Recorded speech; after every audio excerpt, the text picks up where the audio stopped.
ಗೌರವಾನ್ವಿತ ಉಪಲೋಕಾಯುಕ್ತರನ್ನ ಭೇಟಿ ಮಾಡಿದ್ವಿ. ಏನು ಈ ಗಾರ್ಬೇಜ್ ಸ್ಕ್ಯಾಂಡಲ್ ಇದೆ, ಇದು ದೇಶದ ಇತಿಹಾಸದಲ್ಲೇ ದೊಡ್ಡ ಸ್ಕ್ಯಾಂಡಲ್.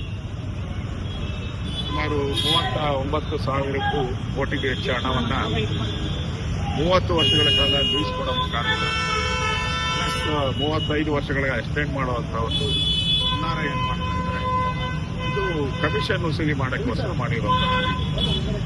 ಕಾನೂನು ಎಲ್ಲವನ್ನ ವೈಲೇಟ್ ಮಾಡಿ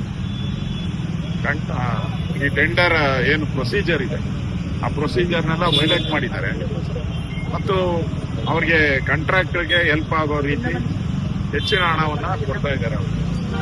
ಇದರ ಹೊರೆ ಬೆಂಗಳೂರು ಮಹಾನಗರದ ಸಾರ್ವಜನಿಕರ ಮೇಲೆ ಹೊರೆ ಆಗ್ತಾರೆ.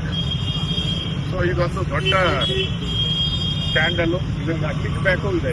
ಈ ಹಣವನ್ನ ಕಿಕ್ ಬ್ಯಾಕು ಅಂದರೆ ಕೇಂದ್ರದ ಕಾಂಗ್ರೆಸ್ ಪಾರ್ಟಿ, ಕರ್ನಾಟಕದ ಕಾಂಗ್ರೆಸ್ ಪಾರ್ಟಿ ಜಂಟಿ ಆಪರೇಷನ್ ಕದ್ದು ಮುಚ್ಚಿ ಯಾರಿಗೂ ಮಾಧ್ಯಮಕ್ಕೂ ಗೊತ್ತಾಗದ ರೀತಿಯಲ್ಲಿ ಇದನ್ನ ಕ್ಯಾಬಿನೆಟ್ಗೆ ತಂದು ಎಕ್ಸ್ಟ್ರಾ ಅಡಿಷನಲ್ ಆಗಿ ತಂದು ಅವರಿಗೆ ಟೆಂಡರ್ ಕೊಟ್ಟಿರುವಂಥದ್ದು. ನಾಮಕಾವಸ್ಥೆಗೆ ಯಾವುದೋ ಒಂದು ಕಂಪ್ನಿ ನೇಮಕ ಮಾಡಿ 2 ಕಂಪ್ನಿ ಬದಲು ಮಾಡಿರುವಂಥದ್ದು. ಇದೆಲ್ಲನೂ ಕೂಡ ಸ್ಪಷ್ಟವಾಗಿ ಏನೋ ಮುಚ್ಚಿಡ್ತಾ ಇದ್ದಾರೆ ಸರ್ಕಾರ ಅಂತ ಗೊತ್ತಾಗ್ತದೆ. ಅದರಿಂದ ಇದ್ರ ಬಗ್ಗೆ ತನಿಖೆ ಆಗಬೇಕು, ತಪ್ಪಿತಸ್ಥರಿಗೆ ಶಿಕ್ಷೆ ಆಗಬೇಕು. ಎಂಟೈರ್ ಸರ್ಕಾರ ಈ ಒಂದು ಕಮಿಷನ್ ವ್ಯಾಪಾರದಲ್ಲಿ ಪಾಲ್ಗೊಂಡಿದ್ದ ಸರ್ಕಾರನೇ ಭಾಗಿಯಾಗಿರೋದ್ರಿಂದ ನಾವು ಲೋಕಾಯುಕ್ತರಿಗೆ, ಗೌರವಾನ್ವಿತ ಲೋಕಾಯುಕ್ತರಿಗೆ ಈ ಒಂದು ಕಂಪ್ಲೇಂಟ್ ಅನ್ನ ಕೊಟ್ಟಿದ್ದೀರಿ. ಈಗಾಗಲೇ ರಾಜಭವನ್ಗೂ ಕೂಡ ಲೋಕಭವನ್ಗೂ ಹೋಗಿ ಕಂಪ್ಲೇಂಟ್ ಅನ್ನ ಕೊಟ್ಟಿದ್ದೀವಿ. ನಮಗೆ ನ್ಯಾಯ ಸಿಗಬೇಕು. ಈ ನ್ಯಾಯ ಸಿಗೋವರೆಗೂ ನಾವು ಹೋರಾಟ ಬಿಡಲ್ಲ.